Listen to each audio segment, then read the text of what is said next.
Hare Krishna, a very warm welcome to all the devotees to our Srimad Bhagavatam study program. Today we are in our 28th class of this Bhagavatam study program, and we will be continuing with our discussion on the 10th chapter from the 20th verse onwards. And in today's agenda, we will finish these 10th chapter till the 36th verse, which is the final verse of the 10th chapter. The topic of this chapter is departure of Lord Krishna for Dwarka. Now let me invite whose turn is today. Rakesh Prabhu, are you Ma- going to recite today? Yes, Prabhu. Yes, Prabhu. Please recite the Mangalasharan prayers. Thank you very much. Hare Krishna, Prabhu. Hare Krishna. Om Ajnantimirandasya Jnananjanashalakaya Chakshurunmilitam Yena Tasmai Shri Guruve Namah Shri Chaitanya Manobhishtam Sthapitam Yena Bhutale Swayam Rupaha Kada Mayyam Dadati Swapadantikam Vandeham Shri Guruho Shri Yutapadakamalam Shri Gurun Vaishnavansha Shri Rupam Sagrajatam Sahagana Raghunathanvitam Tam Sajivam साद्वैतं सावधूतं परिजन सहितं कृष्ण चैतन्य देवं श्री राधा कृष्ण पादान सहगण ललिता श्री विशाखान्वितांश हे कृष्णा करुणा सिंधो दीनबंधो जगत्पते गोपेश गोपिका कांता राधा कांता नमोस्तुते तप्चन गौरांगी राधे वृंदावनेश्वरी वृषभानुसुते देवी प्रणमामि हरिप्रिये वाञ्छाकल्पतरुभ्यश्च कृपा सिन्धुभ्य एव च पतितानां पावनेभ्यो वैष्णवेभ्यो नमो नमः। जय श्री कृष्ण चैतन्य प्रभु नित्यानंद श्री अद्वैत गदाधर श्रीवासादि गौर भक्त वृंद हरे कृष्णा कृष्ण कृष्णा हरे हरे हरे राम राम राम हरे हरे। ओम नमो भगवते वासुदेवाय। ओम नमो भगवते वासुदेवाय। ओम नमो भगवते वासुदेवाय। नारायणं नमस्कृत्य नरं चैव नरोत्तमं देवीं सरस्वतीं व्यासं ततो जयमुदीरयेत्। नष्टप्रायेषु भद्रेषु नित्यं भागवत सेवया भगवती उत्तम श्लोके भक्तिर्भवति नष्टकी। कृष्णाय वासुदेवाय देवकी नंदनाय च नंदगोपकुमाराय गोविंदाय नमो नमः। Thank you very much, Prabhuji. Very nicely chanted all the prayers. Now I would like to request Her Grace Vrindavaneshwari Mataji, disciple of Ved Vyas Priya Swami Maharaj, uh, from my hometown Muzaffarnagar, to kindly help us recap the previous class. Mataji, Yes, over to thank you. you, Prabhu. Yeah. So in the last class, we started off from the few verses of the chapter 9, last few verses of the chapter 9, where we learned how Bhishma Pitama left his body. So while leaving his body, Bhishma Pitama absorbed his senses, his mind, and his intelligence all on Krishna. And then he felt silence. And then we talked about the next verse, talked about how silence is important. That Bhishma, like, I'm so sorry. It says how after Bhishma Pitama felt silent, everyone also became quiet. Like the birds, they fall silent after the end of the day. And then the drums and the flowers all started sounding, and the devatas, they showered flowers from the sky. Then Yudhishthir Maharaj performed the rituals of Bhishma Pitama, and then he consoled his relatives. And then finally, in the last verse, it is said that Yudhishthir Maharaj successfully ruled his kingdom. Now, a few important points that we can look after here, that Yudhishthir Maharaj consoled his relatives, namely Gandhari and Dhritarashtra when the senior Kuru left his body. After that, we discussed the verse, the 10th chapter. The verse 1 to 6 describes how Maharaj Yudhishthira ruled his kingdom. Here, in the first verse, Shaunaka Rishi asked Suta Goswami, like when Maharaj, how did Maharaj Yudhishthira rule the kingdom? Was he followed by his brother? And they had one doubt also, whether he enjoyed the kingdom unrestrictedly or was he followed by his brothers.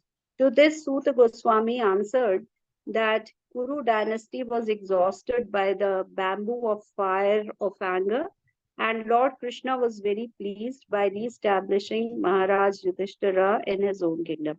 That means Krishna was very much pleased with Maharaj Yudhishthira, and he wanted him to rule the kingdom because Maharaj Yudhishthira was a Dharmaveta.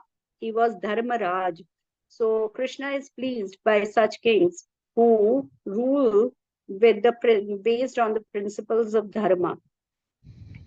And then in next verse, we learn how Maharaj Yudhishthira ruled the kingdom. So during the kingdom of Maharaj Yudhishthira, it is said that he was enlightened before his ruling, before he took the charge of the kingdom. Maharaj Yudhishthira was enlightened by Bhishma Deva and by Lord Krishna himself. Then he was engaged in the matters of perfect knowledge, and thus he ruled the earth and the seas, and then it was followed by his brothers. Now here, very important point that can be remembered is the conception of one world state. Today we have like UN and all those organizations which are trying very hard to establish peace all over the world and to establish one government all over the world. But here we learn, Prabhupada says that only the conception of one world state can only be fulfilled if we can follow the infallible authority. And that infallible authority is Krishna. No man-made ideology can help one establish one world state. So Maharaj Yudhishthira was following that infallible authority, and therefore his rule was perfect, and it was so perfect that there were sufficient rains. That is even the nature was conducive for his rule. Like the nature was peaceful. There were lots of profuse production from the earth was there. Cows moistened the ground with the milk, and their udders were full with milk, and everyone was so happy. Then in the next verse, we learn that rivers, oceans, hills, mountains, forests, creepers, and drugs, that is Aushadhis, were there ample in every season. And then here we learn about the secret of the prosperous kingdom.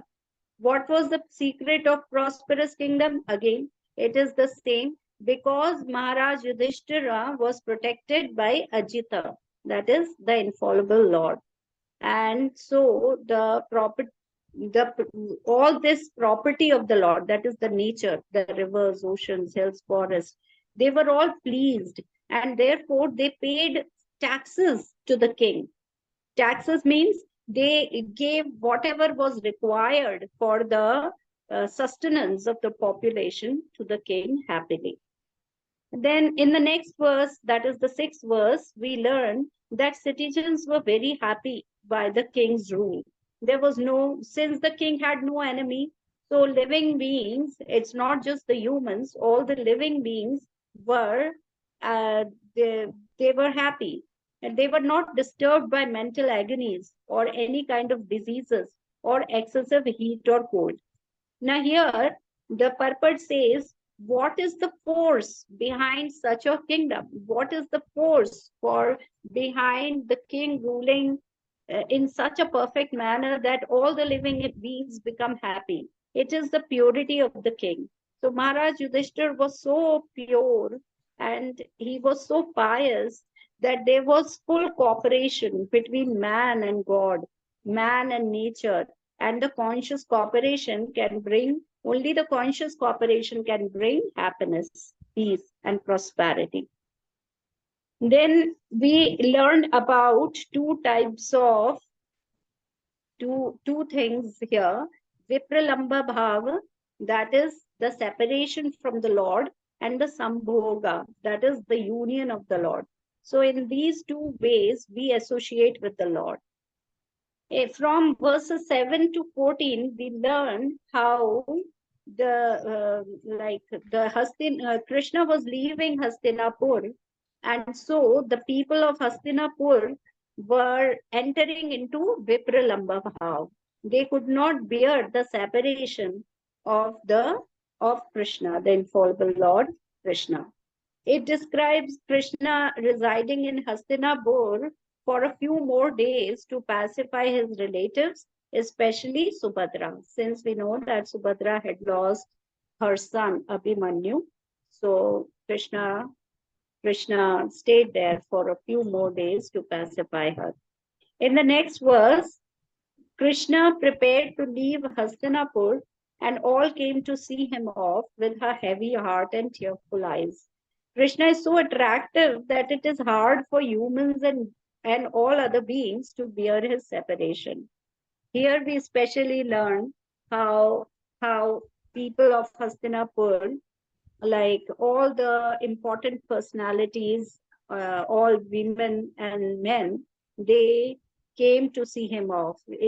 These included Draupadi, Kunti, Uttara, Gandhari, Dhritarashtra, Yuyutsu, and so on. So the separation for them was unbearable.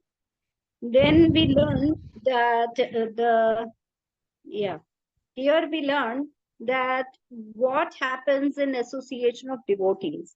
So when a person associates with a devotee, all the misgivings and all the impurity in the person are easily shut off. The person, his material enjoyment becomes slackened, and the attraction for hearing about the transcendental activities of the Lord becomes prominent. Then one can kind of, yes, one thing that we learn in the purport here is that even the self-satisfied yogis, they are attracted towards the Lord. So the attraction to the Lord is so powerful that even the yogis who are self-satisfied, they are actually attracted to the hearing of name, dham, and qualities of the Lord. Then in 13th verse, we learn that association is made possible not only by personal contact of the Lord, but but also by associating with his name, fame, form, and qualities. Then, and then in the next verse, everyone in Hastinapur looked at the Lord with unblinking eyes, and their hearts melted in affection. Here, the women are talked about that they block their tears because it is considered very inauspicious to shed the tears when someone is leaving the home or the place. However, they climbed over the palaces and they showered flowers and they became shy. Here, Prabhupada mentions about a noble quality of the woman, that is the shyness. And I think that is all we had discussed. And yes, one thing more I can remember. Yes, From 15 to 19 verse, we discussed that Krishna was appropriately honored. As Lord was departing, various musical instruments were sounded in his, and Kuru women climbed the roofs of the palace to see Krishna, and smiling with affection and shyness showered flowers. Arjuna held umbrella for the Lord, and Uddhava Satyaki fanned him. So Brahmanas uttered benedictions which seemed both unbefitting Krishna and Lord, and befitting because Krishna is human being. So that was what. Yeah. Okay, Mataji, thank you very much. That was very nicely covered, all the points. So I hope this has warmed up the discussion, have reminded you of what we discussed last time, so that now we can continue to discuss our topic for today's class, which is from the 20th verse onwards. So 20th to 31st verse, the new section starts. Hastinapur ladies discuss about the Lord's glories. And like you see in the previous section, it is mentioned that these Hastinapur ladies had already climbed up the roof of the palace. So you can see this picture here. You can see here Lord Krishna together with uh, the person, I think Satyaki and Uddhava holding umbrella, and there are other paraphernalia, other people also in the picture. But you can see here on the rooftop, the ladies have been shown. So that is why I picked up this picture where the ladies are shown. These ladies are actually throwing the flowers also here. So you will find this is the topic of discussion for the whole class today. There is not much action here in the class. No, the storyline will not move much forward. But the important point is uh, the discussion between the ladies of Hastinapur Palace and the discussion they are having themselves in between themselves is also no less than, I would say, prayers. The discussion itself sounds as good as prayers, like we heard or read Kunti Maharani's prayers, Bhishma Dev's prayers, etc. These also sounded like prayers. And you would notice that in these discussions, there are so many details about the Lord that they discuss with each other. So let us see very beautiful verses today also. Uh, how these Hastinapur ladies are remembering the Lord, and because they are remembering the Lord, their words are full of knowledge about the Lord, so they are very transcendental, very divine. Let us see their discussion, what they discuss. Before we start the discussion, let me request for volunteers who would like to read the verses today together with me. Prabhuji, I will. Okay, Rakesh ji. I will do it. Vanaja Mata ji. Okay. Anyone? Hare Krishna, who was that? Sorry. Anandaprada. Okay, Anand Prada Mataji. Okay. Yes, Mataji. Okay.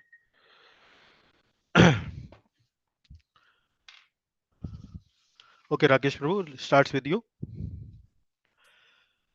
Anyonyam Asita Sanjalpa अन्योन्यम आसीत संजल्पा Uttama Shloka Chetasam तम श्लोक चेतसाम Kauravendra Pura Strinam कौरवेन्द्र स्त्रीणाम Sarvashruti Manoharaha.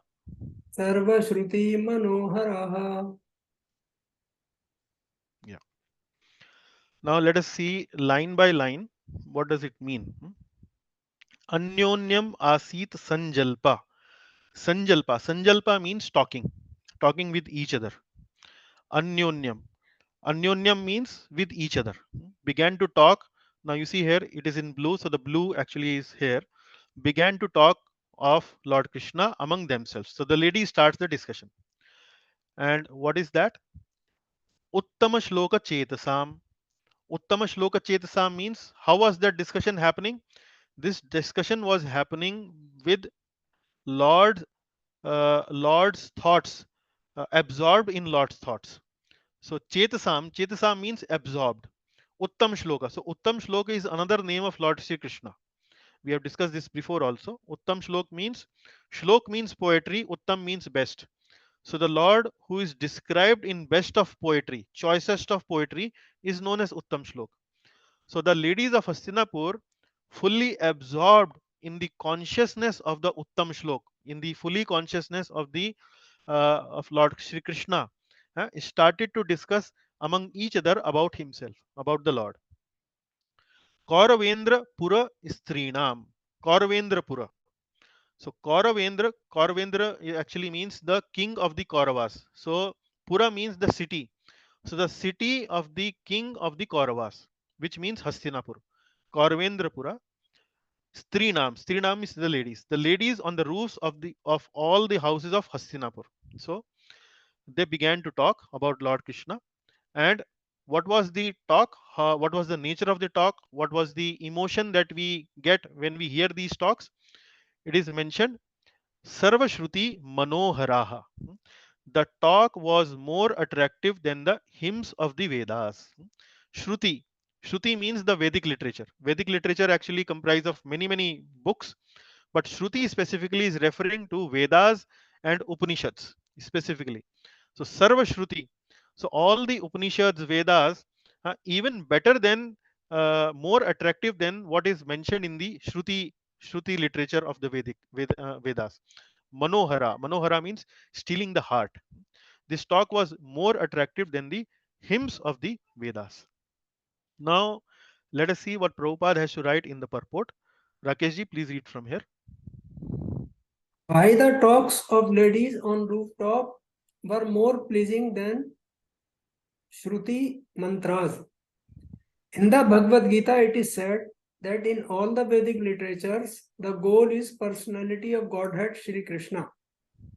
The Vedic hymns in the Upanishads are sometimes indirectly directed to the Supreme Lord, but the talks of the ladies were directly spoken of the Lord, and thus they were more pleasing to the heart. The ladies' talks appeared to be more valuable than the learned Brahmana benedictions. Yeah. So you can see here, Prabhupada is writing and giving a contrast of why the talks of the ladies were even more enchanting, even more pleasing than the talks of the Brahmanas. So the Brahmanas actually were glorifying the Lord in awe and reverence, out of respect, out of great respect for the Lord. That is the mood. That was the mood of Brahmanas when they were chanting the Vedic hymns. But when it comes to the ladies of the Hastinapur, they are glorifying the Lord out of love and affection, out of sweet love and affection. So that is why the verse talks about that when these were doing sanjalpa, when they were doing talk among themselves, it was even much more sweeter, much more beautiful than the Shruti mantras. And here in Prabhupada's purport, Prabhupada explains why uh, why actually it was much more beautiful than the Shruti mantras. Here Prabhupada writes that the goal of Vedic literature actually is Lord Shri Krishna. That is the goal. And in the Vedic hymns, the Upanishads and the Vedas, etc., the Lord actually has not been glorified directly. When we read Upanishad, like for example, many of you who come to our classes have read Ishopanishad. So you already know the nature of the verses or the mantras that are there in Ishopanishad or in Upanishad, that it is very mysterious. It does not directly glorify the Lord. So the Vedic hymns in the Upanishad indirectly glorify the Lord. But the talks of the ladies were directly spoken of the Lord. So, but when the ladies were discussing, they were directly referring to the Lord. And the goal of Vedic literature is Supreme Lord Krishna only. So that is the reason why this verse is saying that when these ladies were talking, actually it was even more glorious, even more sweeter, even more manohar than the Shruti mantras, which the Brahmanas were chanting when the Lord was departing. So that is the idea. Now let us go to the next one, 21st verse. Rakeshji, what I will do is, just to make your and my life easy, one time when I will speak, I will speak only half of the verse so that you can also pick up properly and pronounce properly. It is otherwise Okay. it becomes a little difficult for you or for us to pronounce the complete line. Okay. Savai kilayam Savai kilayam purusha puratano purusha puratano ya ek asid ya ek asid अविशेष आत्मनि अविशेष आत्मनि अग्रे गुणेभ्यो अग्रे गुणेभ्यो जगदात्मनीश्वरे जगदात्मनीश्वरे निमीलितात्मन् निमीलितात्मन् निशिसूप्त शक्तिषु.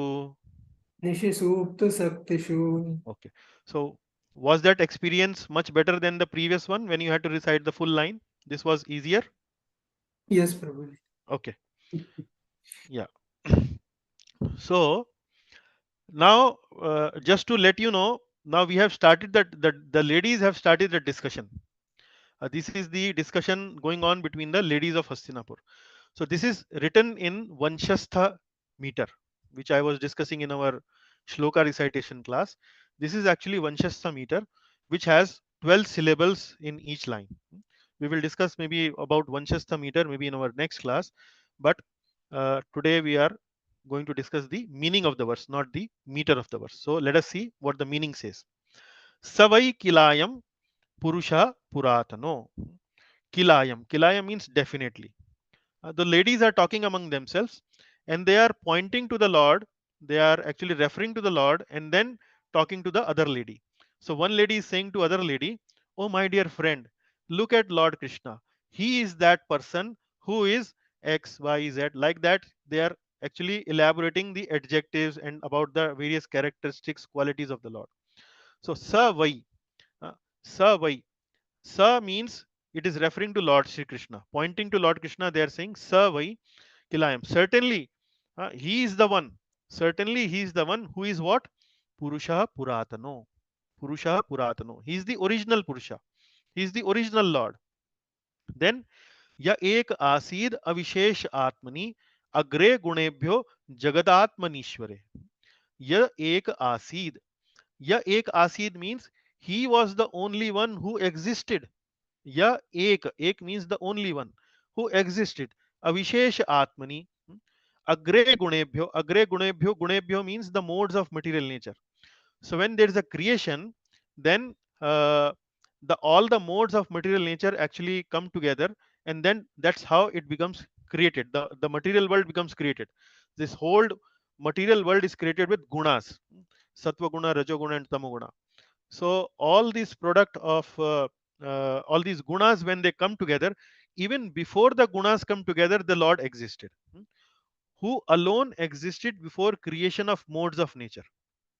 Agre gunebhyo jagadatmanishware. Jagadatmanishware means he is actually the soul of the jagat. Soul of the jagat means he is actually the param atma. The soul of the whole universe is actually paramatma. अग्रे गुणेभ्यो जगदात्मनीश्वरे य एक आसीद अविशेष आत्मनि. And then nimilitatman. Nimilitatman means nimilita means merging means entering. Nishi means night. Supta means sleep. Nimilitatman nishi supta shaktishu. And into whom all the jivas merge after annihilation as if sleeping in night. And into whom all the jivas merge after annihilation as if sleeping in the night. What the ladies are trying to say? Ladies are trying to say that the person who is departing from Hastinapur right now, actually he is the original Purusha. And when that moment comes, when the whole universe is actually destroyed, then all the living entities actually merge into this person. So he is that person. Now you can imagine that the ladies are talking about very confidential and very I would say exalted or esoteric details about Lord Krishna. So the somebody might think, or the ladies, some of the ladies might think that the Lord who is departing from Hastinapur actually came only 5,000 years ago, only came right, only at that moment of time, in that particular era. But no, it is not that he is coming only in this era. Actually, he's Puratano, he's original Purusha. He was there when nothing was there. He was the original creator, and when nothing will be there, when everything will be destroyed, then also he will be there, and everything will actually merge into it. Nimilit Atman. Nimilit. Nimilit means merging. So this is the idea of the ladies who are discussing on the rooftop. So uh, so Prabhupada is writing few things here. Prabhuji, please read it. How the simple ladies of Hastinapur could know such historic information about Lord Krishna. Hmm. Thus, Govinda or Lord Krishna is the cause of Mahavishnu also. The ladies talking about this Vedic truth must have heard it from authoritative sources. Hmm. An authoritative source is the only means of knowing about transcendental subject matter. Definitely, there is no alternative. There is no alternative. So the ladies, how do they know that he is the Purusha? He is the original Purusha, Purusha Puratano. They might have heard it from some of the acharyas. They might have read in some authoritative book which describes about Lord's glories, which describes about Lord characteristics. So esoteric means a very complicated information. So Lord Krishna is departing for Dwarka, and the ladies are pointing out to Lord Krishna, saying that okay, he is the one who existed even before the creation, and he will continue to exist even after annihilation, and everything will merge into him. So the idea is Prabhupada is making this using this opportunity to drive one strong point, or one very important point, that if we want to know about the divinity, if we want to know about the divine, the transcendental subject matter, the only other way is to know from authoritative sources like Vedas, the books, the authoritative books like Vedas, Srimad Bhagavatam, and so on. That is the point that uh, is being driven by Srila Prabhupada here. And creation, Prabhupada's purport also talks about that creation and annihilation actually happens two times. Once when Lord Brahma wakes up, when his day starts, then the creation happens, and when Lord Brahma sleeps in night, then the destruction starts. And these are partial creations and partial destruction.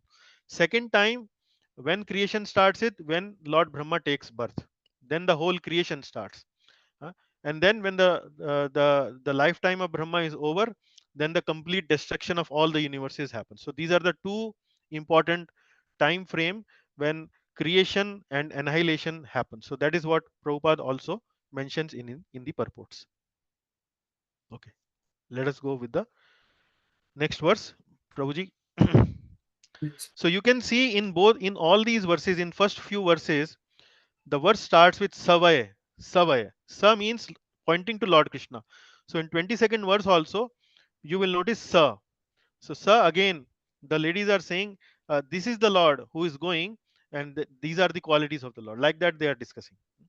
Sa eva bhuyo Sa eva bhuyo nijavirya choditam nijavirya choditam swajiva mayam swajiva mayam prakritim sisrakshatim prakritim sisirsatim anamarupat anamarupat manirupanamani manirupanamani vidit samano vidistamano Nusasara viditsamano Shastrakrit. Nusasara Shastrakrit. nusasara sasratrakrit Shastrakrit. Yeah, shastrakrit. right. Okay. Now, in the previous verse, we have discussed the ladies are talking about creation, Purusha Puratano, and then after annihilation, he continues to exist. Here, in the 22nd verse, they are talking about that after annihilation, there is once again recreation. After annihilation, there is once again recreation. And what does the Lord do when he recreates? That is what it is mentioned. Huh? So anama rupatmani rupanamani vidit samano nusasara shastrakrit. So here there are few words which are important. One of the words is shastrakrit. Shastrakrit means he is the Lord who actually created the Shastra, who actually written the scriptures. So sometimes there is a debate among various people, specifically in the modern times, that these scriptures like Bhagavad Gita, Bhagavatam, and so on, they are actually man-made. No, they are not man-made. The Bhagavatam confirms it, where the ladies are talking about that he is the Shastra, he is the creator of the scriptures. The Lord, after creating scriptures and again desiring to give names and forms to the living entities. Anama Rupatmani Rupanamani. Anam Arupatmani. Anam Arupatmani means that the living entities at the time of annihilation, they don't have their material bodies. They are simply spiritual beings who exist in the body of the Supreme Lord, who exist in the body of the Mahavishnu. That is what the position of the living entities at the time of annihilation. But then when the Lord recreates them, then again with the desire of giving them rupa and nama, again with the desire of giving them form and name, and before giving them form and name, what does the Lord do? The Lord also creates scriptures. The Lord, after creating scriptures and again desiring to give names and forms to the living entities, what does he do? Sa eva bhuyo nija virya choditam swajivanayam prakritim srikshatim. Place them under the guidance of material nature. Sajiv mayam prakritim srakshatim. Place them under the guidance of material nature. Material nature here means what? Mayam prakritim. Mayam prakritim is the material nature. And how does he do it? Is it the, because the Lord, when he recreates, the Lord actually empowers the material nature to do the creation. The Lord empowers the material nature. So it might seem to someone that the material nature is actually the creator. In order to clarify this point, here the ladies are talking. Sa eva bhuyo. Bhuyo means again. Again means recreating. Nija virya choditam. Nija virya choditam means by his own, by his own potency, by his own energy, Lord empowers the material nature, and the material nature does the creation of these jivas, give them the name and the form, like that. And the Lord creates scriptures. By his own potency, material nature is empowered to recreate. So this is how the ladies are now discussing all these points. So why this Shastrakrit is mentioned? Shastrakrit is actually is mentioned because why would the Lord recreate, why would the Lord give scriptures? The Lord gives scriptures to give jivas the opportunity to free themselves from the cycle of birth and death. So when the jivas come to the material world, they don't know what to do with themselves, what to do with this material, what to do with their new existence now. So the Lord gives the scriptures there, from where the jivas actually come in contact with the scripture and understand that this is a temporary place and their eternal place is actually with the Lord in the spiritual world. And then they can do the needful, like what we are trying to do right now. Through the scripture of Srimad Bhagavatam, we are trying to recreate, memorize our relationship with the Lord, and that's how we are trying to uh, uh, make ourselves run on the path of liberation and going back to Godhead. That's what we are trying to do these days, through these courses. And then uh, uh, let us see what Prabhupada has to say in the purport. Prabhu, please read from here. Yeah. Jivas are entrusted to Prakriti for their rectification. Hmm. The living entities are parts and parcels of the Lord. They are of two varieties, namely Nityamukta and Nityabaddha. The Nityamuktas are eternally liberated souls, and they are eternally engaged in the reciprocation of transcendental loving science with the Lord, loving service with the Lord, in his eternal abode beyond the manifested mundane creations. But the Nityabadha or eternally conditioned souls are entrusted to his external energy, Maya, for rectification of their rebellious attitude towards the Supreme Father. Yeah. Okay. So Prabhupada is clarifying this point, that what is the arrangement of the Lord? The arrangement of the Lord is that there are two type of living entities. One are Nitya Muktas. Nitya Muktas means who are liberated already, they are purified, they have no other purification to do. So these kind of living entities are eternally living with the Lord in the spiritual world. So they are one type. Then the second type is Nitya Baddhas. Nitya Baddhas are like us, the conditioned souls, who are then put into the material nature, and the material nature actually uh, recreates these living entities, give them the bodies, give them the names, etc. uh, so they are there in the material nature, the nitya baddhas. And uh, uh, why do the Lord does it? Because the nitya baddhas need to rectify themselves. They are not purified, they have rebelled against the Lord, they want to enjoy separately from the Lord. So in order to rectify this enjoying separately mentality of these nitya baddhas, the Lord recreates this material universe, and that's how they are placed into this in this prakriti. Yeah, so that is the meaning of this verse. Okay. 23rd verse, Prabhu, please read with me. Sava ayam yat सवा अयं यत् padamatra surayo पदमत्र सूर्यो jitendriya nirjitamatarishvanah जितमातरविश्वना pashyanti bhakti पश्यन्ति भक्ति utkalitatmalatmana उत्कलितात्मलात्मना nanve nanvesha sattvam ननवेश्वसत्वं parimarshtumarhati. परिमार्ष्टुम् अर्हति. Yeah, okay. Sava ayam yat padam atra surayo. Again, you can see Sava ayam. Sava ayam. Ayam means this, Sa means that. So this Lord who is living here, he is like this. So that's how main the main way of discussing among these ladies of Hastinapur. So they are saying he is the same Lord, Sava ayam yat padam atra surayo, whose divine form is experienced by the great devotees. Surayo. Surayo means great devotees like Prabhupada. Sava ayam yat padam atra surayo. He is the same Lord whose divine form is experienced by the great devotees. Then Jitendriya Nirjit Matarishvanah Pashyanti Bhakti Ut Kalitatmalatmana. And what are these devotees? What is the characteristics of these devotees? Who are completely cleansed of material consciousness. How?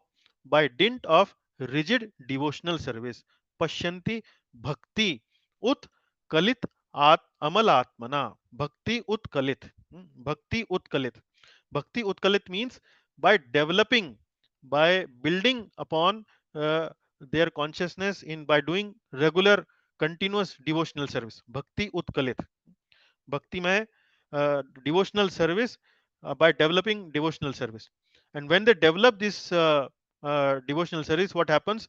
They are able to control their senses, jitendriya, and they become amalatmana. Amalatmana means they become free of all amala, free of all mala. Mala means dirty things, who are completely cleansed of material consciousness by dint of rigid devotional service and full control of life and the senses. So Jitendriya means full control of life and senses. Amalatmana means they are cleansed of material consciousness. And how do they happen? How does this happen? Bhakti utkalit, by doing bhakti. And then last line is very important. Nanvesh sattvam parimarshtum arhati. And that is the only way to purify existence. Nanva esh. Nanva. Nanva esh means no other. Nanva esh means only by this. Only by this. Sattvam means existence. Parimarshtum means to purify. So there is no other way to purify our existence than by doing pure devotional service, which free us from the material conception and which give us control of our life and senses. He is the same person. He is the same person whose bhakti actually gives such fantastic results. That is what the ladies are saying. So let us see what the purport has to say. Yes, Prabhu, please read. Bhakti does not artificially stop the senses. The artificial means of the yogic processes to make the senses inactive has proved to be abject failure, even in the case of great yogis like Vishwamitra Muni. Vishwamitra Muni controlled the senses by yogic trance. But when he happened to meet Menaka, a heavenly society woman, he became a victim of sex, and the artificial way of controlling the senses failed. But in the case of a pure devotee, the senses are not at all artificially stopped from doing anything, but they are given different good engagements. When the senses are engaged in more attractive activities, there is no chance of their being attracted by any inferior engagements. Yes, so this is very important. We might have discussed this in the past also, but it is good to repeat, it is good to revise, and in different contexts, in different places, when we are reading these literatures, Bhagavatam, etc., when we once again remember these points, the understanding becomes even more sharper, even more refiner. So here Prabhupada is comparing the two yogic process. One is Bhakti Yoga and another one is Dhyana Yoga. And one of the greatest Dhyan yogis in the Puranic history is Vishwamitra Muni. He was a very powerful yogi who could control his mind and senses very powerfully through these yoga sadhana, the dhyan, etc. But here Prabhupada is trying to say that by nature, the soul is always active. The soul has this nature of doing something. It is always active, always want to do something. And when we try to artificially impose a process, like for example, Dhyan Yoga, in which we have to curb this tendency, natural tendency of the soul of doing some activity, then actually it is artificially imposed. The soul, uh, and by when we do it by our own endeavor, we may not get success. We may not get success, and this is what Prabhupada is trying to remind us through this story of Vishwamitra Muni, that when some allurement came before Vishwamitra Muni in form of Menaka, who was an heavenly society woman, he actually fall prey to lust. And where Prabhupada is saying that artificial way of controlling senses actually failed. But what happens in the Bhakti Yoga process, the contrast of Bhakti Yoga process with the Dhyana Yoga process is that in Bhakti Yoga process, we don't restrict the natural tendency of the soul to act. Rather, we divert the tendency of the soul to act into some positive engagement. Positive engagement means reading Srimad Bhagavatam, studying Srimad Bhagavatam, doing Aarti of the Lord, associating with the devotees, going to pilgrimages, and doing all kind of bhakti activities. So when we engage the soul naturally into purifying activities of devotional service, then it is a natural engagement for the soul. It actually satisfies the soul. It actually help the soul to purify itself in a very natural way. And like this, when we continue to go on doing it, practice continuously, then one fine day when we are completely purified of our anarthas, we are firmly fixed in our devotional service. And then at that moment of time, any kind of allurement, i- any kind of indriya vishay, lust, anger, greed, pride, illusion, envy, whatever it may be, it may not move us from our normal natural position. So that is the contrast Srila Prabhupada is trying to explain us through this particular verse. I hope it was clear. Okay, let us move to the next one. Prabhu, this is your last one, then we go to Vanaja Mataji for recitation. This is your last one. Please read. Sava ayam sakhe Sava ayam sakhya anugita satkatho anugita satkatho vedeshu guhyeshu vedeshu guhyeshu चगुह्यवादिभिः chaguhyavadibhi य एक ईशो ya eka isho जगतात्मलीलया jagadatma leelaya सृजत्यवत्यत्ति srajatya avatyati Na tatra sajjate. na tatra sajjate. Yes, okay. So now the ladies are discussing further. Sava ayam, again the same three words. Sava ayam. Sakhi anugita satkatho. Here is the Lord whose attractive and confidential pastimes are described in the confidential parts of Vedic literature by his great devotees. Vedeshu guhyeshu cha guhyavadibhihi. So Vedeshu guhyeshu means the Lord activities and pastimes, leelas, have been discussed where? In Vedeshu guhyeshu, in confidential part of the Vedic literature. And by whom? Guhyavadibhihi. Guhyavadi means by confidential devotees, by his great devotees. Not everyone is writing about Lord Krishna's confidential pastimes. Some chosen great devotees are writing about the pastimes and the stories of the Lord, and that too not in every part of the Vedic literature, but into the confidential Vedic literature. Some that Vedic literature that is actually specifically written for that. Actually, they are hinting to Srimad Bhagavatam.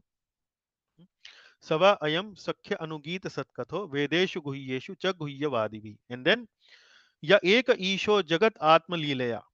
It is he only who creates, maintains and annihilates. Srajati. Srajati means create. Srajan. Avati. Avati means maintaining. Atti. Atti actually means annihilation. Na tatra sajjate. And then although he creates, he maintains, he annihilates, but then he remains unaffected. He doesn't actually get involved into all these things. He does it through his external, through his other agencies, So this is the main theme of this verse, where the ladies are saying that here is the Lord whose have been described in confidential literature by his confidential devotees. And another quality of this Lord is that he is the only one who creates, maintains and annihilates, and yet he doesn't get actually affected by this creation, because in this world when we do any activity we get entangled. Uh, when we do some activity which is not devotional service, we get entangled. But the Lord, when he does this activity, when he does any activity of creation, maintenance, destruction, he doesn't get entangled. Because why?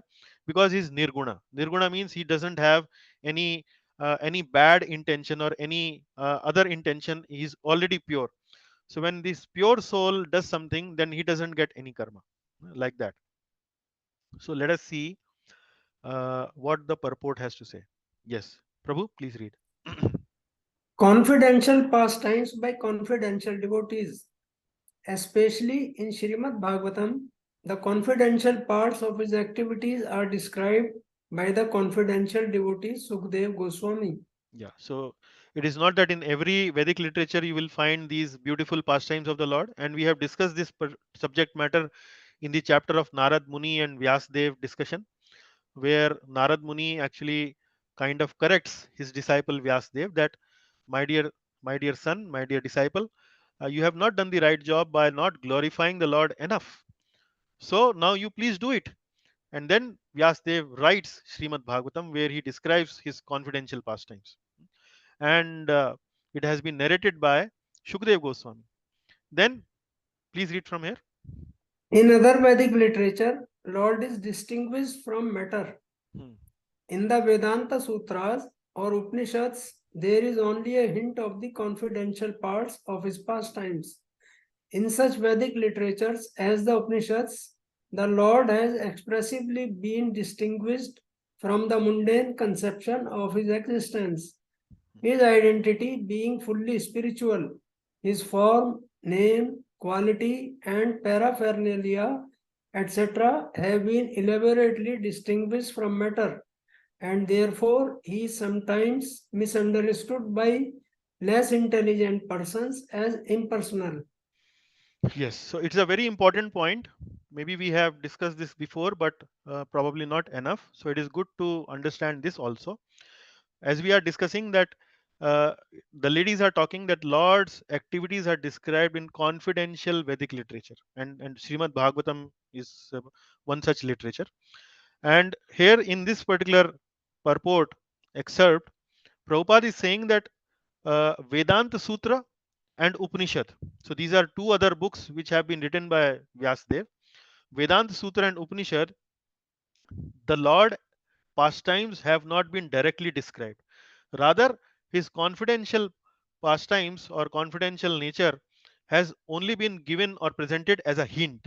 Like you remember in Ishopanishad, you will not see any mantra where name of the Lord is given, where the activities of the Lord is given. You will probably find the mantras are very mysterious. So Prabhupada is trying to distinguish between the nature of Upanishadic text versus the nature of Bhakti text like Srimad Bhagavatam. So Upanishadic texts, these are actually transitional texts. Transitional means like there are Karma Kanda sections of the Vedas, then in which how to enjoy life religiously, it is being mentioned. But in the Upanishad part of the Vedas, the life which is there in the material world, which is in there our this existing material world, that has not been mentioned there. That reality has not been mentioned. So the reality mentioned in Upanishad is completely spiritual, completely spiritual. So there in the Upanishad, the Lord has been described as very different to what the people generally experience in this material world. In this material world, people experience matter, but in the spiritual world the things are spiritual. So that is what being described in Upanishads, that it is not material, it is completely spiritual. The Lord is completely spiritual, his form is spiritual, his name is spiritual, quality, paraphernalia, everything is spiritual. It is completely in contrast with what you see in the material world. But the way it has been described is without giving direct reference to the Lord. So because of that, sometimes the reader of Upanishad actually tend to start to believe that the Lord actually is impersonal. The Lord does not have any form, any name, and so on. So that is what Prabhupada is saying, have been elaborately distinguished from matter, and therefore he is sometimes misunderstood by less intelligent person as impersonal. So this is a very important point where we need to understand the difference between bhakti texts and Upanishadic texts, where the Lord has been mysteriously described as a spiritual without giving direct reference to his pastimes, name, form, etc., etc., which gives a impression that probably he's impersonal, but actually he's not. He's completely person, and that fact is revealed in the confidential literature, Vedic literature like Srimad Bhagavatam. Okay, let us now move to the 25th one, and I would now invite Vanaja Mataji to help me in the recitation. Mataji, are you ready? Yes. Okay.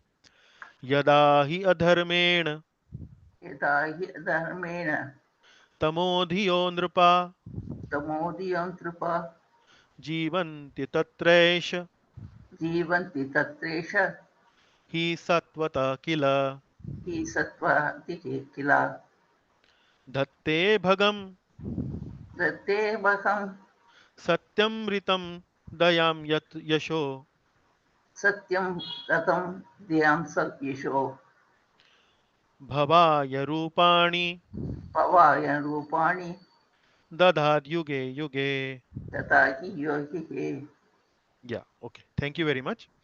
So here the ladies are now discussing he manifests to restore dharma. So again the same theme like what we read in Bhagavad Gita also.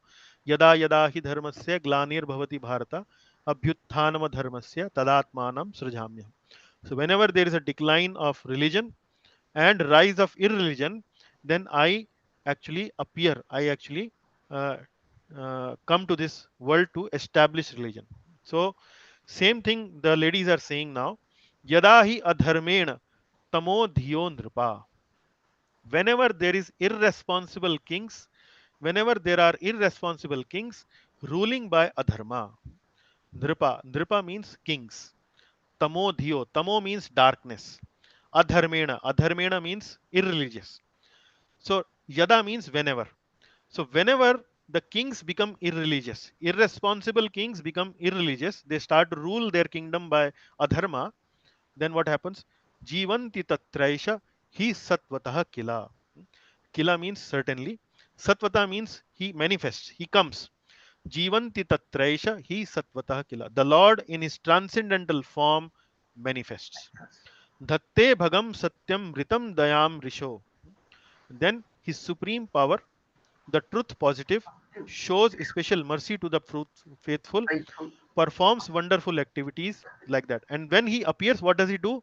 Dhatte, Bhagam, Satyam, Ritam, Dayam, Yasho. So several activities are mentioned, and they are uh, he demonstrates his supreme power, and then his truth Truth. positive. Then he shows special mercy to the faithful. Then performs wonderful activities. Ritam Dayam Yasho. Perform wonderful activities. And what?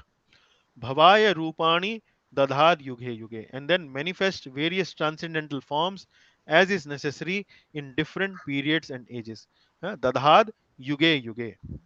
So this is the same theme like what we read in Bhagavad Gita about why do the Lord comes to this material world in order to establish religion and to root away, uproot the irreligion. So the way Srila Prabhupada has written the purport for this verse is Prabhupada is first of all giving the basic principle as we study in Ishopanishad. Huh? Ishopanishad, the basic principle is everything belongs to the Lord. So, do you remember? Does anyone in the class remember what is that in the mantra in the Ishopanishad? Everything belongs to the Lord. What is that mantra? ईशावास्यमिदं सर्वम् Ishavasya Ishavasya sarvam. idam Oh, yes, yes, very sarvam nice, yat very nice. kincham jagat. Yat yat kincha jagatyam jagat. Then next what? Tena tyaktena पुञ्जीता Bunjitaha. Magradha Kaschid Swidhanam. Das- Tena Tyaktena das- Bunjita Magradha Kaschid Swidhanam. So Prabhupada is explaining this verse with the help of Ishopanishad mantra. He's saying that everything actually belongs to the Lord. And who is the caretaker of the Lord property? The caretaker of the Lord property is the religious king that actually rules the earth. So the king that rules the earth is fully consciousness of this principle, is in conscious of this principle that everything belongs to the Lord. Isha Vasyam Idam Sarvam. Is fully in charge, in understanding, fully in tune with this particular message.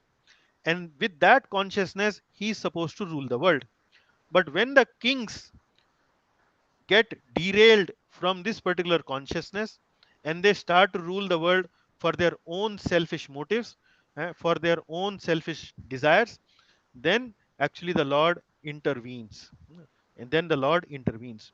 So, uh, from this purport, Prabhupada is trying to establish what is the duty of a righteous king, what is the symptom of an irreligious king, and so on, and connecting it with the principle of Ishopanishad.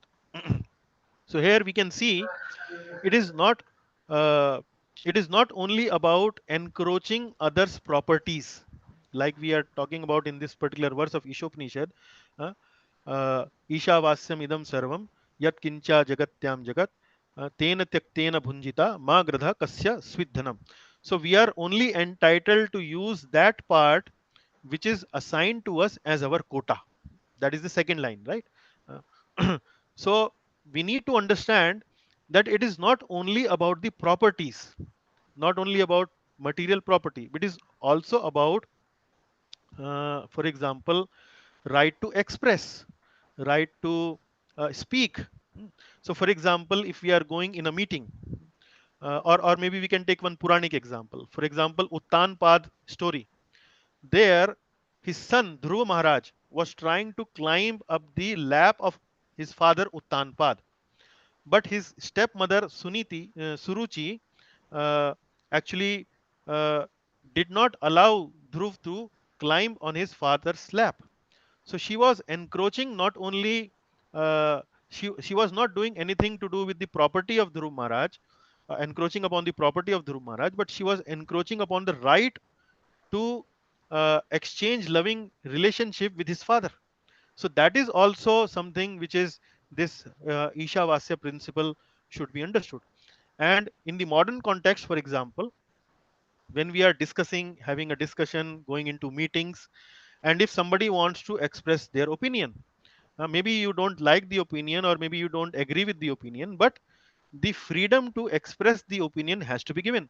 If we don't give it, then also it is something like the breach of Ishavasyam Idam Sarvam principle. So Ishavasyam Idam Sarvam principle not only applies to the matter of physical properties, physical uh, assets, but also subtle assets like right to speak, right to exchange loving relationship with some relatives, and so on, like that. So that is how we should understand it. Okay.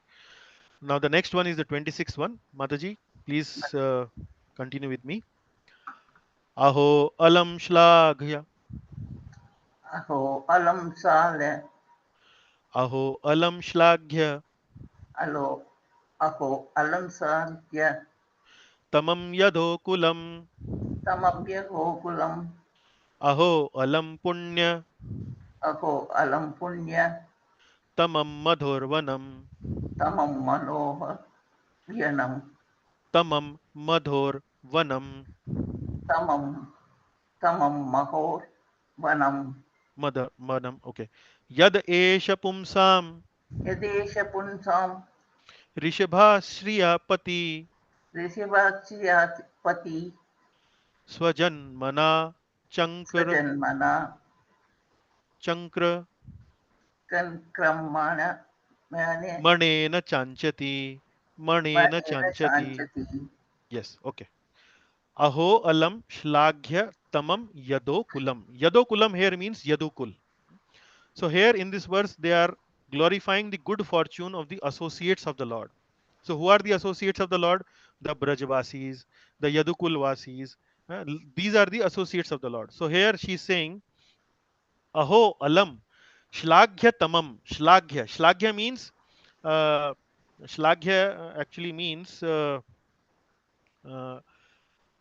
fortunate. Shlaghya means fortunate. Aho alam shlaghya tamam.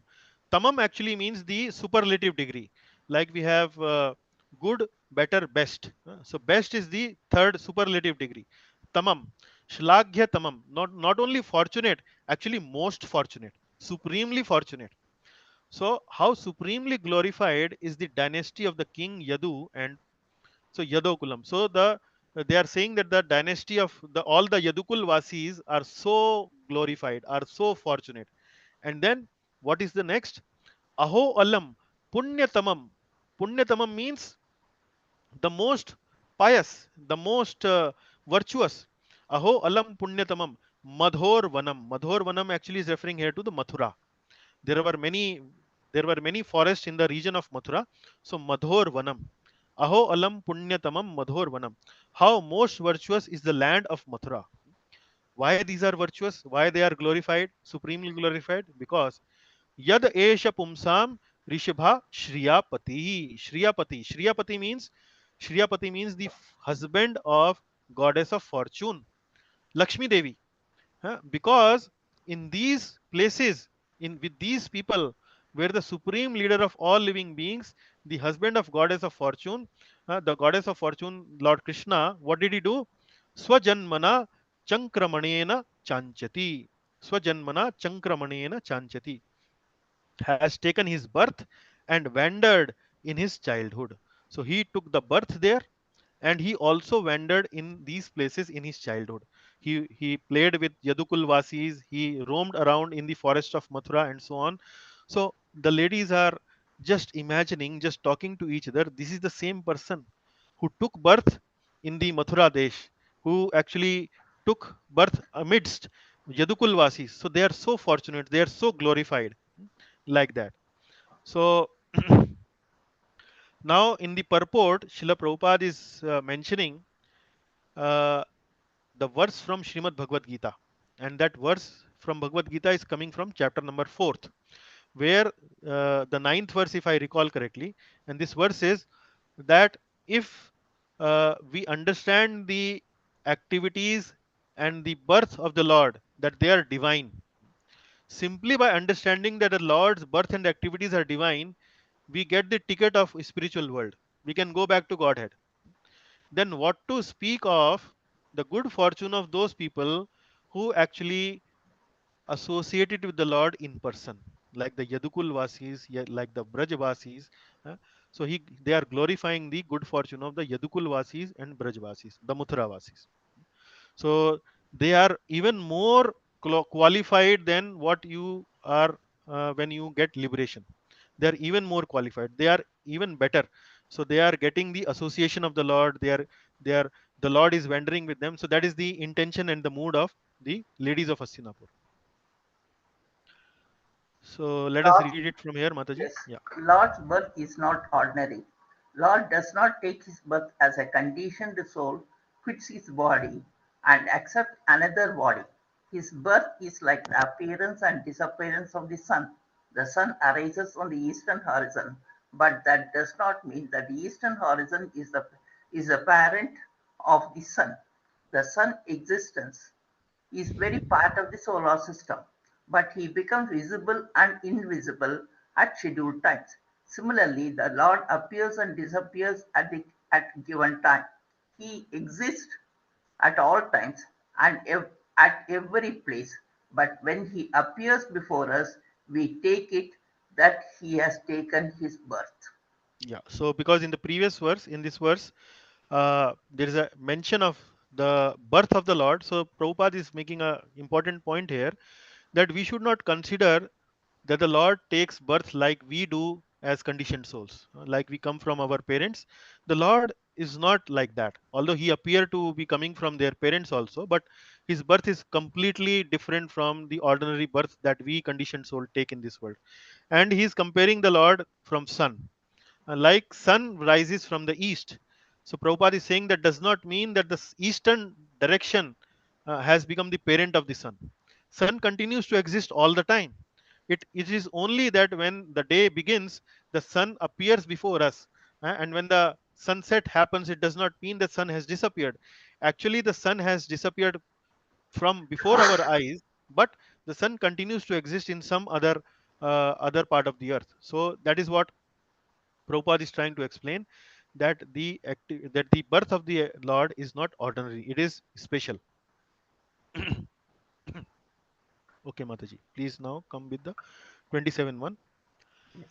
Aho bata swara Aho Pateswara, yashasas Yasas tiraskari Tirtaskari, tiraskari. Yes, very good. Tiraskari, Yeah, kushasthali punya Kusastali Punya, yashaskari Yasastali bhuva Vuaha, pashyanti nityam Pashyanti Nityam, Yat yad Anugraha, anugrahe yad anugrahe shitam Yes, Yat Anugraheshitam, Smitava, smitavalokam. Sava Patim, Sama Yat Prajet. Yes, Mataji. So you can recite once I complete the recitation. You can recite me after I recite, so that it will become easier for you. No worries. Okay. Now let us see what the ladies are further saying. Aho bat swar yashasas tiraskari. Undoubtedly, it is wonderful that Dwarka has defeated the glories of the heavenly planets and has enhanced the celebrity of the earth. So aho bat swar yashasas tiraskari. Kushasthali punya yashaskari bhuva. Bhuva means earth. Kushasthali punya. Kushasthali actually refers to Dwarka. huh? Yashaskari. So Dwarka has made earth even more glorious than what? Than Swar. Swar actually refers to the heavens, the Swarga. Aho bat Swar yashasas tiraskari. So the ladies are in the previous verse has glorified Mathura, has glorified Yadukul. Now the glories are the ladies are glorifying Dwarka and saying that Dwarka has made the earth even more glorious than the Swarga. Why? Because the inhabitants of Dwarka pashyanti nityam yad anugraheshitam anugraheshitam. The inhabitants of Dwarka are always seeing the soul of all living beings, Krishna. Pashyanti nityam. Pashyanti nityam means always seeing, always having the darshan of the Lord in front of them. Why? Because Lord Krishna is the ruler, is the king of Dwarka city. So Pashyanti nityam yad anugraheshitam. the Lord actually does anugraha, does the favor to the Dwarkavasis by giving constant darshan, by giving all the time darshan to them. Smitavalokam. Smitavalokam means, and what kind of darshan is this? Smitavalokam. Smitavalokam means with smiling face, with smiling face. His loving feature. He glances at them and favors them with sweet smiles. Smitavalokam. Swapatim smayat praja. Praja means the residents of Dwarka. So Dwarka Vasis are even more glorious, and Dwarka city has made uh, Earth planet even more glorious than the heavenly planets, than the heavens, because Lord Krishna personally came in Dwarka. He was ruling in Dwarka and continues to give his smiling darshan to all the Dwarkavasis. So it is even more glorious. So Lord makes Earth more famous than the heavens, like that. So here Prabhupada explains why Dwarka became even more glorious, because Prabhupada is saying that heavenly planets are actually uh, there is much better life, better age, better facilities for sense enjoyment, and so on. But and compared to Earth, in heavens there is much more facility for enjoyment. But Earth became more famous because the Lord took birth here, and because the Lord took birth here, people on the Earth planet, specifically in Dwarka, understood the divine nature of the Lord, and by understanding the divine nature of the Lord, they could actually go back to Godhead in their next life. But How in the heavens, if somebody takes birth in heavens, then the heavens, one has to come back to Earth planet once their pious activities are over. So that is why Earth planet actually become even more glorious, because of the presence of the Lord, because of the birth of the Lord in Dwarka, or sorry, the presence of the Lord in Dwarka. Okay, how Mataji, next one. Are you ready? yes. Okay. Nunam Vratasnan Nunam Vratasthana Huta Dineshwara Danvineshwara Samarchito hi Samarchitoti Asya Grihita Panibhi Asya Kirita Panipi Pibanti Ya Sakhi Pipanti Yashati Adharamratam Muhur Atarams Vichut Atarams Tam Muho Adhara Amratam Muhur Ataramrutam Muhum Muhur Muhur, yes. Brajastriya Sammu Vijastraya Samyo Muhur Yadashraya Muhur Muhur Yadashaya Yastraya Muhur Yadashaya. Yeah, Urteyastrayat. yeah, okay. Now they are saying the wives of Lord must have performed vows, baths, fire sacrifices, and perfect worship of the Lord. So they the ladies glorified Yadukul, the ladies glorified Mathura, the ladies in the previous verse glorified Earth planet and Dwarka. Now in this verse they are glorifying the wives of the Lord, good fortune of the wives of the Lord. So the wives of the Lord must have performed vrata, snana, huta, uh, vows, birth, fire sacrifice, and perfect worship. Huta Dineshwara. Samarchito, Uta Dineshwara, Samarchito Hyasya, Grahita Panibhi. Grahita Panibhi means the wives. The wives of the Lord must have performed vows, baths, fire sacrifices, and perfect worship of the Lord. Why? Because they continue to get the nectar of the lips of the Lord. Pibanti yaha sakhi adharamratam muhur. Adharamratam muhur. To now relish the nectar of his lips. So this is the relationship that has been described here between the wives of the Lord who were present in various palaces. So, like we know, that Lord Krishna has 16,108 wives. So, the ladies of Hastinapur are glorifying the good fortune of the wives of the Lord, who continue to get the nectar of the lips of the Lord in the relationship of husband and wife, like that. So, Vraja Striya Sammu Muhur Yad Ashaya. But that kind of relationship was not there between the Vraj Gopis and the Lord. The Vraj Gopis were not kind of say legally wedded wives of Lord Shri Krishna. but they also were in deep love with Krishna in Madhurya Rasa.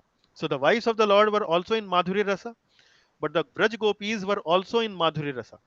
So the relationship between the wives and the Lord is in Swakiya Madhurya Rasa, and the relationship between the Lord and the Vraj Gopis is in Parakiya Madhurya Rasa. So Parakiya Madhurya Rasa is even considered higher than the Swakiya Madhurya Rasa. Why? Because in Swakiya Madhurya Rasa, it is completely arranged. The marriage is arranged, the society has accepted the relationship, and in that relationship, they are enjoying each other company, each other relationship. That is what happens in Swakiya. But in Parakiya, in Swakiya Bhava, the wives do not have to worry about their honor, do not have to worry about their dignity. He's my legally wedded husband, so if I am having relationship as a wife and husband with my husband, then there's nothing wrong with it. The society does not condemn it. But in Parakiya Rasa, the ladies actually have to forego, the ladies, the Vraj Gopikas even have to forget or say forego the honor that they would get from the society. They have to even leave it behind. So they have to give even good for the Lord in order to serve the Lord in the Madhurya Rasa. So the Vraj Gopis, which is even more glorious, would often faint just by expecting such favors. So simply by expecting such favors of getting the nectar of the lips of the Lord, the Vraj Gopis actually faint. They even faint. Some muhur, they faint again and again. Some muhur, often faint, like that. So they are, the ladies are glorifying various people in these discussions. Please Yes. read from here. Lord's relation with gopis is not a material plan. The kissing of the Lord, either by his wife or his young girlfriends who aspire to have the Lord as their fiance, is not any mundane, perverted quality. Had such things have been mundane, a liberated soul like Sukudeva would not have taken the trouble to relish them, nor would Lord Sri Chaitanya Mahaprabhu have been inclined to participate in those subjects after renouncing worldly life. Yeah, so we have discussed this topic several times before, specifically in our classes on Bhakti Rasamrit Sindhu, where we have discussed that these kind of relationship between the Lord and his wives and Lord and his Vraj Gopikas is not on a mundane platform like we see between a man and a woman, ordinary man and a woman. They are completely at a transcendental platform, and we explained it to you in the previous classes. Here also in the purport, Srila Prabhupada is explaining this esoteric concept by giving examples of Chaitanya Mahaprabhu and Shukdev Goswami. Chaitanya Mahaprabhu was a very strict sannyasi, and for a strict sannyasi, even to contemplate upon these kind of activities is prohibited.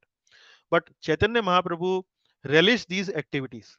Similarly, Shukdev Goswami is also Brahma Bhuta, Atma Ram, Brahma Bhuta Prasanna Atma, Atma Ramascha Muniyo. They are also completely free from all kind of material designations. So Shukdev Goswami also would not have taken the trouble to relish these pastimes. So that is how Prabhupada is giving this explanation that these are not at the mundane platform, these are not at the material plane. Now I would request Anand Prada Mataji to join me in my recitation of this text. So now we are coming to the final section of this discussion between the ladies. So from here onwards, we are not reciting the verses, but it is simply text. Uh, so maybe Mataji, please help me read the text, and then I can give a little explanation of what this is all about. Yeah, please read from here.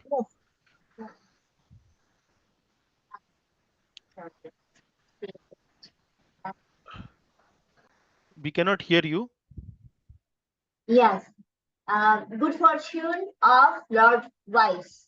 Ladies like Rukmani and others were forcibly taken away from their Samvar after he defeated many powerful kings like Shishupal, and other ladies were also forcibly taken away by him after he killed Bhamusura. All of these ladies are glorious, whose lotus-eyed husband pleased them with valuable gifts and never left their houses. Thank you, Yeah. Prabhu. Yes, Mataji. So there are few more pastimes are mentioned here. Rukmani Devi, who's the wife of the Lord, one of the chief wife of the Lord. So Lord Krishna forcibly took away Rukmani Devi in the Swamvara, where he defeated many kings like Shishupal, the brother of Rukmani Devi. And then another reference has been mentioned about those ladies who were made captive by this asura called Bhamasura. These were 16,100 ladies who were uh, made captive by Bhamasura for his own lusty satisfactions. Then these ladies prayed to Lord Krishna and Lord Krishna freed them. So because they were made captive by Bhamasura, these ladies were actually considered not pure and were having this fear of losing their dignity in the society. But Lord very kindly and mercifully accepted all these ladies as his wedded wives. So the ladies of Hastinapur are glorifying the good fortune of Rukmani Devi and these ladies who were freed from the clutches of Bhamasura by Lord Krishna. And not only Lord Krishna freed these ladies and wedded and accepted them as his wife, but also he was uh, he was acting as a very ideal husband with all of them by arranging for a nice arrangement like palaces for all of them, while present before while present with them all of them at the same time, and giving them good gifts, valuable gifts, and never leaving their houses, and dealing with all his wives in a very nice sweet way, like a husband actually has to do. So Prabhupada mentions in the purport that they had all had a very good fulfilling marriage life. They all had 10 children each. Not only Lord Krishna had 10 children each with each of his wife, but actually the children of Lord Krishna's children also were 10 in number with each of them. So if you make the calculation, the Lord's family, immediate family, and the family probably after the immediate family, the grand family, would actually turn into several lakhs. So that is the number of people in the family members in the family of the Lord. Okay, next one, Mataji. Lord's reciprocation. While the ladies of Hastinapur were greeting him and talking in this way, the Lord, smiling, accepted their good greetings and casting the grace of his glance over them, he departed from the city. Yeah, so Lord was noticing what all these were discussing. He is the Paramatma situated in the hearts. He would know automatically. So he looked at them, glanced at them, accepted their good greetings, smiled, and then actually departed from the city. So the Lord reciprocated with the discussions that these ladies were doing. So this actually brings the marks the end of this particular beautiful section, the discussion between the ladies of the Hastinapur who were discussing Lord's glories. Let us go to the 32nd one. Okay. Yes, Mataji.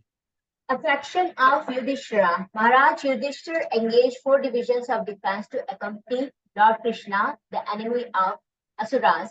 The Maharaj did this because of the enemy and also out of affection for the Lord.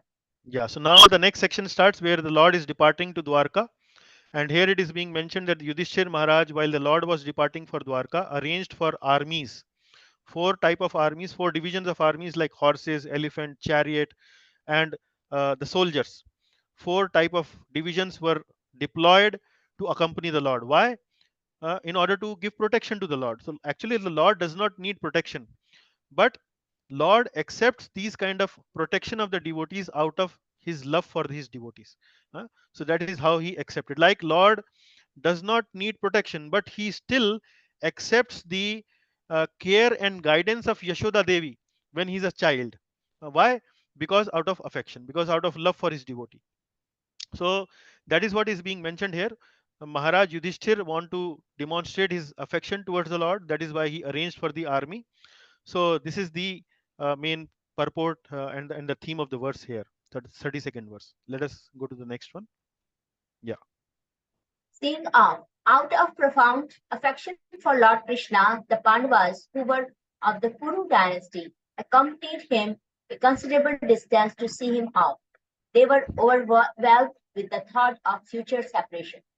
The Lord, however, persuaded them to return home, and he proceeded towards Dwarka and his dear companions. Yeah, so again you can see the intimacy of the loving relationship between the Pandavas and Lord Krishna is being mentioned here. So when we love someone, we don't want to separate with someone whom we love very dearly. Then when we go on to see off someone, like somebody visited us and we go on to see off, then we not only leave the person at the door of our house, probably we'll go to the elevator also, or maybe we'll go to the main gate also, and even more we may actually even go to the airport also, or to the railway station where the actually the flight is, or the train is about to depart. And then only when probably even if we love even more, then probably we may even see off the person to the house where he actually has to go. So Lord Krishna at one point of time had to tell these Pandavas, sir, my dear sir, no, I'm going to Dwarka, you don't come with me to Dwarka, you please be remain in Hastinapur, let me now move to Dwarka. I appreciate your emotions that you are feeling really separating with me, and you are feeling really you are feeling the separation from me, but now please kindly return home. And then after doing this, he proceeded towards Dwarka with his other companions. Okay, next one, Mataji. Journey, O Shanika, the Lord then proceeded towards Kurujangala, Panchala, Suresena, the land on the bank of the river Yamuna, Brahmrata, Kurukshetra, Matsya, Sarsota, the province of the desert, and the land of scanty water. After crossing these provinces, he gradually reached the Savira and Abhira provinces. Then west of this reached Dwarka at last. Yeah, now here although it may sound a little very insignificant words, but you can see the details given in Bhagavatam.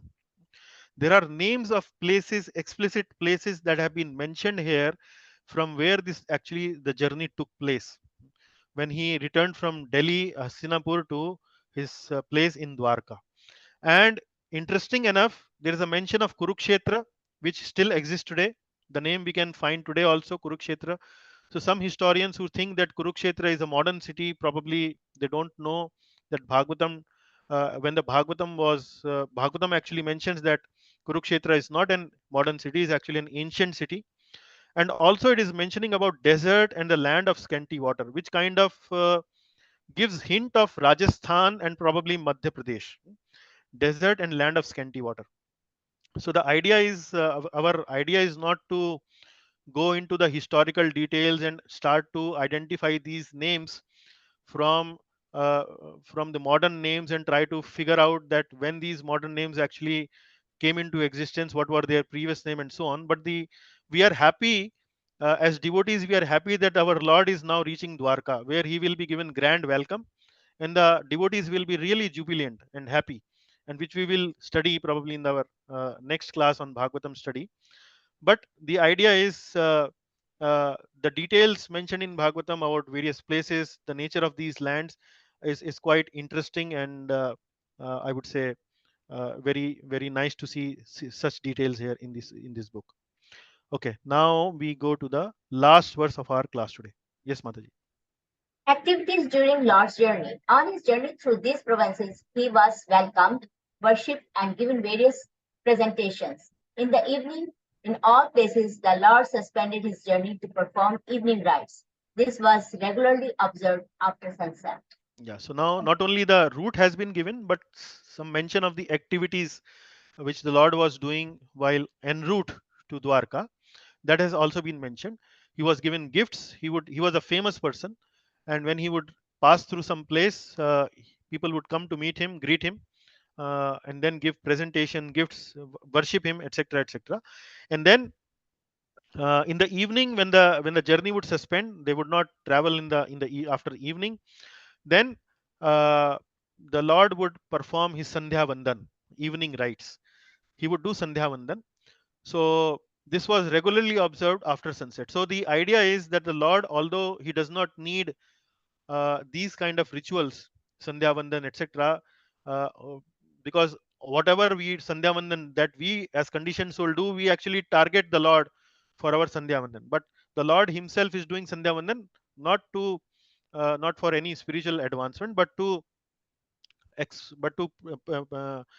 give an example, present an example before all of us, that we also need to be very serious about our all these daily activities that we are supposed to do, devotional duties that we are supposed to do. So here Prabhupada writes in the purport, final slide, Mataji, please complete it, read it.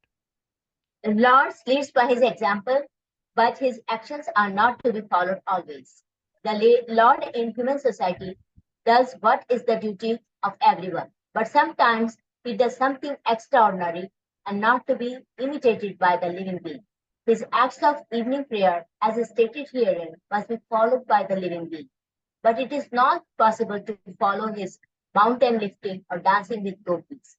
One cannot imitate the sun, which can exhaust water even from a filthy place. Yeah. Thank So yes, Mataji, thank you very much. So here the example is given that Lord is doing the Sandhya Vandan just to give lead by example. And some other activities of the Lord, like lifting of Govardhan hill or maybe dancing with the gopis, those are activities which are exclusive for the Lord. They are not to be imitated by us. So we should have that kind of intelligence, what to be uh, taken as an inspiration from the Lord, and what not to be taken, or what not to be followed as Lord's activities. What we should not follow. So those kind of intelligence we should have as conditioned souls. So with this, I would take a halt, take a rest for the class. All glories to Srimad Bhagavatam, all glories to Srila Prabhupada. Now we can have discussion. Just please remember that next Mangala Sharan prayer opportunity will be with Anuradha Mataji, and summary service opportunity will be with our dear Rakesh Prabhuji. So with this, I would kind of take rest for this time. I have this job of preparing a multiple choice question quiz for all the devotees, because next week Sunday we are going to discuss the quiz. By good fortune, tomorrow Monday is a holiday here in Karnataka, Ganesh Chaturthi. So I will try to prepare the quiz tomorrow and post it by tomorrow evening, so that you get enough 5-6 days to finish it. That will be relatively much easier multiple choice questions. The more difficult one is the short answer type question, which the quiz is already with you. And I would request that the devotees find some time to practice those questions. Even if you have little time, do try to attempt whatever time you have. That is certainly going to increase and improve your remembrance of the Lord. And that is what we all want to do. Okay, with that, thank you very much. Any Hare points, Krishna any discussions? Prabhuji. Yes, Prabhuji. Yes, Vasudevan Prabhu. No, I just wanted to thank for the good class. Nothing specific. Okay, thank you very much. Thank you. Okay, thank you very much. Actually, I Hare should also Krishna. thank to all of you, because you have been regularly coming and giving me the opportunity to to prepare the class, which is a very dear activity to me in the weekend. So thank you all for doing that. Krishna Yeah. Prabhuji. Yes, Prabhuji. Prabhuji, I am not getting any information. I am not getting any message from you. Really? Is it? Yes. From the past 3 weeks. Okay, maybe I'll check my phone. Maybe I'll check it, Mataji. Sorry about it. Yes. And I will include your name in case it is not there, and we'll make sure that you get the message. Sorry Yes, about from it. the past 3 weeks, Your Is Honor. it okay? Yes. I will make sure that you get the message. Yes. Okay. Thank you. Thank you very much for pointing out. Yes, Hare Ishwar Prabhu, Krishna. you are saying something. Oh yes, Kartar Prabhu, you are saying something. Yeah. Prabhuji, Dandavat. One by one, Prabhuji. One. Maybe Kartar Prabhu first.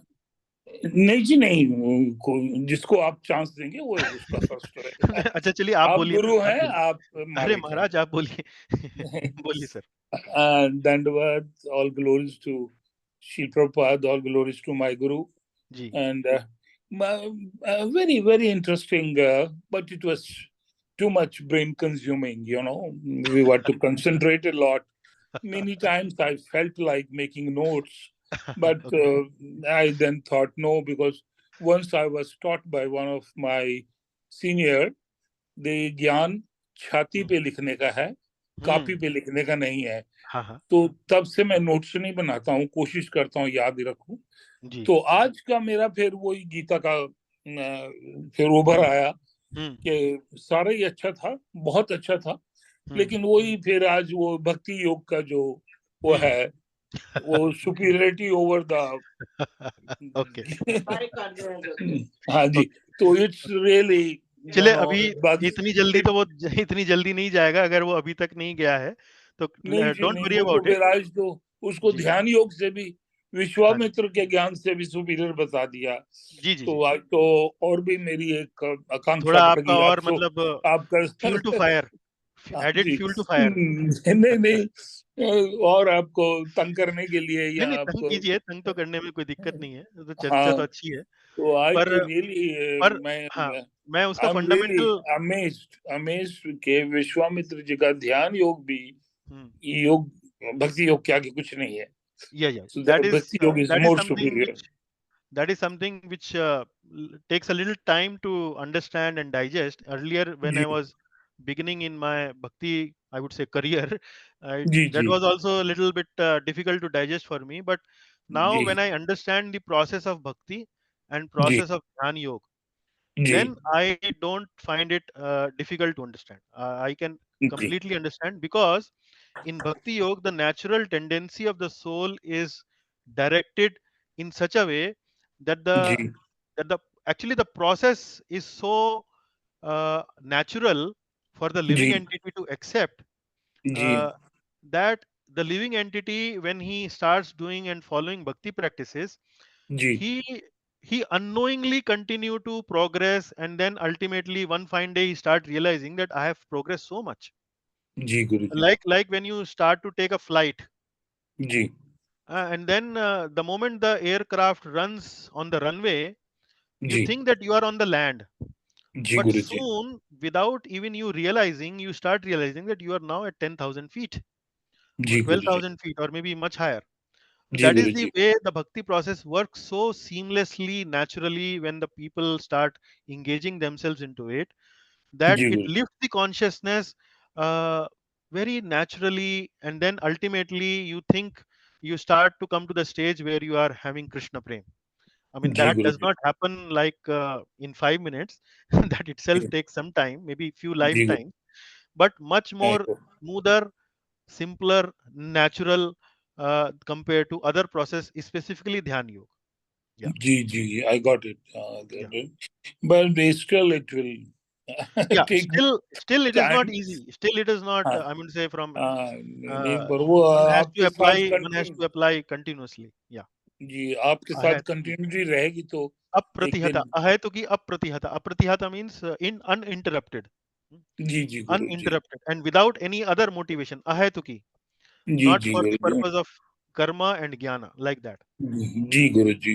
Okay. हाँ नहीं, बाकी तो खैर ये जी continuity करनी पड़ेगी आपके साथ, जी नहीं जी जी। छोड़ूंगा पीछे आपका नहीं नहीं, तो आप हम भी आपको नहीं छोड़ने वाले हैं। थैंक यू जी। बाकी जी तो खैर बहुत अच्छा था, कई बार पढ़ा हुआ जी था जी ये जी सारा, मथुरा जी। का और द्वारका आप का और यहाँ जो हम हाँ, पढ़ाएंगे वो आपको लगेगा रिपीट हो रहा है, लेकिन वो जी जी रिपीटिशन एक कॉन्टेक्स्ट में होता है। हर बार जो रिपीटिशन होता है, that is a little different from the way we discuss in the past, and repetition actually once again solidifies, cements what we जी learned जी। in the No, previous class. it's Yeah, very freshening. very fresh, Repetition is refreshing. the real freshening, you know, Correct, correct. क्योंकि वो इतना मजा आता है ना कि जी कुछ मैं जानता भी हूँ जी जी तो जी कुछ उसका रिपीट हो रहा है, कुछ गुरुजी और जी श्रद्धा दे रहे हैं और जी कृपा कर रहे हैं, तो जी। इसलिए बहुत फ्रेशनिंग है। Thank Okay. यू गुरुजी। वो Thank you, sir. Ishwar ji, Thank you, जी। मेरे ईश्वर ईश्वर भाई प्रभु जी, वेट कर now रहे your turn, sir. हैं धन्यवाद जी। हाँ जी। माफ करना ईश्वर भाई। ओके जी। हरे कृष्णा प्रभु जी, यस बहुत अच्छी क्लास थी। बस एक चीज मैं थोड़ा समझना चाहता हूँ कि जी हमें सनातन धर्म ही पढ़ाया जा रहा है, मैं जो समझ रहा हूँ, और जी। सनातन धर्म में तो पॉलीगेमी अलाउड नहीं है। Then how can our God be जी पॉलीगेमस? सनातन धर्म में आज पॉलीगैमी अलाउड नहीं है। नहीं है। देखिए, और हाँ, हाँ, देखिए भगवान के मैंने आपको अभी लास्ट में ही जो slide what we had discussed, Sanatan Dharma में when Lord Krishna appeared, there is a difference between the avatar of Lord Krishna and Lord Ramchandra.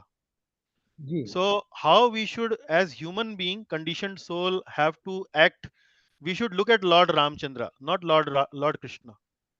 When we look at Lord Krishna, we have to look at Lord Krishna or read about Lord Krishna in order to enjoy the leelas he has done. with the He is the Leela Purushottam and Lord Ramchandra is Maryada Purushottam.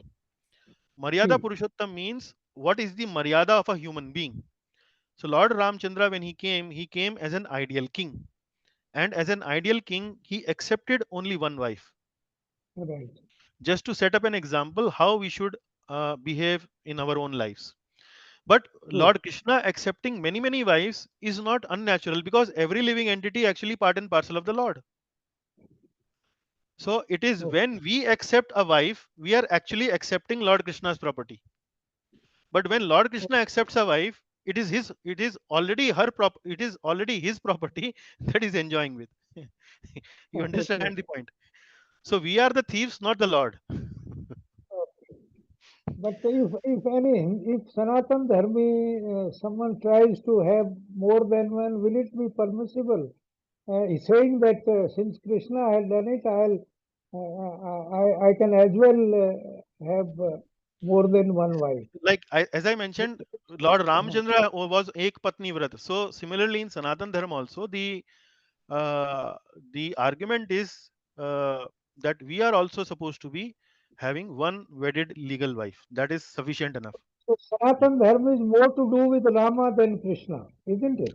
No. Sanatan Dharma actually is to do with both Rama and Krishna, but we need to understand the complexities and the nuances of dharma are not very straightforward. They are not 1 + 1 = 2 types. There are subtle actually connotations of dharma which we need to understand. When we talk about Lord Krishna is Leela Purushottam, we need to relish and enjoy the Leelas he has done as Lord. He attracts our attention, he charms our heart. That's what we need to understand. मुझे कई So now, जगह ये भी आता है कि जी, हमें imitate नहीं करना चाहिए कृष्ण की लीलाओं को. like what we studied in the last slide, right? Yes. When he lifted Govardhan hill, when he was enjoying with the gopis, so some people in the name of following Lord Krishna, they start to behave like dancing with girls and so on in the night and so on. But that is condemned. We studied this in Bhakti Rasamrita Sindhu, if you remember. So that is not the, yeah, that is not question we are, still remains. That is the difficulty. If a child asks me to clarify, I will not be able to convince him. yeah. So it is a difficult concept. That is why Prabhupada gave the example of Chaitanya Mahaprabhu, gave the example of Shukdev Goswami. Indirectly, he tried to explain in a simple way that the sannyasis are relishing Lord Krishna's pastime of gopis and loving affairs between Krishna and gopis. So a sannyasi is not supposed to do it, but he's enjoying actually. He's one of the. This is one of the best, topmost worship in our Sanatan Dharma, in our whole Vedic Gaudiya Vaishnava system of philosophy. That is the topmost worship. We have Shantaras, we have Dasya, Sakhya, Vatsalya, and then comes to the Madhurya Ras. And Madhurya Ras also Swakiya and Parakiya. Parakiya is the loving relationship between the gopis and the Lord. That is the topmost. So that is something which we need to, it's a difficult one, but let us not try to jump to something of a PhD topic. Let us try to focus on something which is which is our capacity to digest. Thank you, Prabhu. Ji, okay. Hare Krishna. Okay, Hare Krishna ji. Thank you very much. All very nice questions and discussions. So next week, Sunday, kindly be ready for the discussion on the quiz. So with that, I close the discussion. Thanks a lot once again for giving me the opportunity to discuss these divine topics. Hare Krishna. Hare Krishna, Prabhuji. Hare Krishna. Thank you, Prabhuji. Hare Dhanyavad Krishna, Mataji. Hare Krishna. Hare Krishna. Hare Krishna, Prabhuji. Thank you, Hare, Prabhuji. thank you ji. Thank you. Hare Krishna, Hare Krishna, Hare, Guruji. Hare Krishna.